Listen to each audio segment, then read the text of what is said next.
Welcome back to a very empty Worthing Arena, but another exciting game of Ball State men's basketball here. Andrew Walker, Rick Johnston. It is the DN WCRD post-game extra, and Andrew, coming into today's game, all we heard about from Ohio, the best three-point shooting team in the MAC, averaging just under 39%, but today, 1 of 19, just over 5% shooting. That was the big key to today's win. That was definitely the big key today. 1 of 19, that big credit goes to Ball State's defense. They really focused in on stopping their shooters. Tommy Freeman comes in second in the MAC in three-point shooting percentage. He's only held to 3 shots. He doesn't hit one. He gets a couple good looks, but he doesn't put them down, and that seemed to be the difference today. The Muncie Central product, not a lot of fans here. I thought there'd be a little more fans for Freeman, but they did have a fan bus brought. They were put right over your back there up in Section A with the Ohio fans, and they were pretty loud early on, but they were kept pretty quiet here from the second half on. Yeah, well, definitely now that Ball State wins this game, I'm a reporter, I'm supposed to be impartial.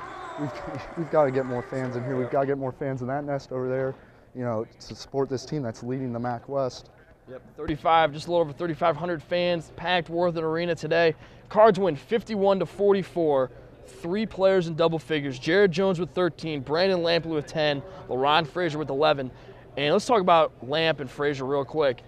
2 threes back-to-back at the end of the first half. Cards go in leading by 7. These seniors just seem to know when to hit the big threes when they have to. Oh, what a momentum swing for them. Going into the half, that's exactly what you need. LaRon Frazier was in there in the post-game press conference. He said those were huge for them. Definitely momentum swing, leading I think 7 going into halftime. Malik Perry goes down with a very scary injury towards the 14:40 mark of the second half. Goes down, got caught underneath one of the Ohio players. It was just a left ankle injury, and he came back.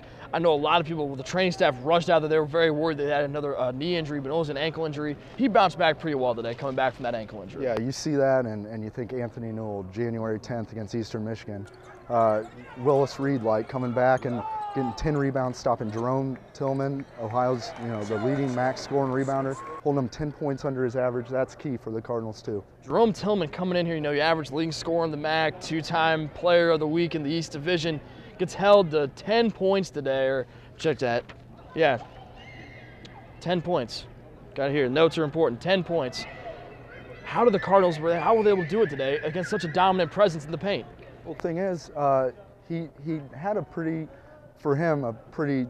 bad first half shooting the ball, but he didn't turn the ball over at all. So it means that Ball State was doubling him in the post, they were tripling him in the post. He had to pass the ball out. He wasn't getting the shots that he usually gets down low.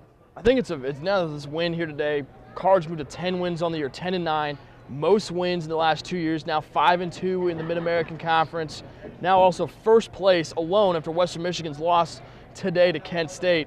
I don't think anyone thought this team would be where they are here with the end of January from where they started at the beginning of the year. Yeah, and definitely with Newell out. I mean, like I said, you got to be impartial in our situation.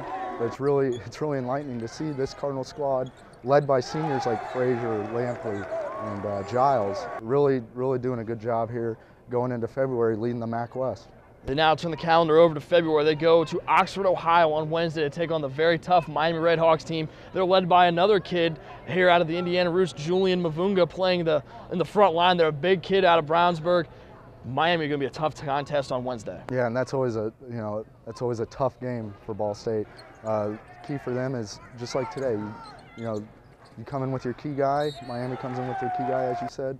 You just got to play that tough defense that they've been playing all year on the MAC's best players. Kent State coming in next Saturday here to Worthing Arena, so pack the house then. Definitely got to come out and support these Cards. Finally, one thought from you today on today's game. What did you take away from this defensive struggle, and the Cardinals are able to turn around and really just grind it out here towards the end? Basically, the stat of the day for me was Jared Jones with 4 blocks. His presence inside was, something that we haven't seen in a while. You think of Lonnie Jones, think of someone like that a few years ago, someone that could really change a game. Not only was he 6 of 9 from the field, but he had 4 blocks. Changing the game for the Cardinals and helping them win. The blocks came up really big down the stretch. For Andrew Walker, I'm Rick Johnston. This has been another edition of the DN WCRD postgame extra. Thank you very much for watching.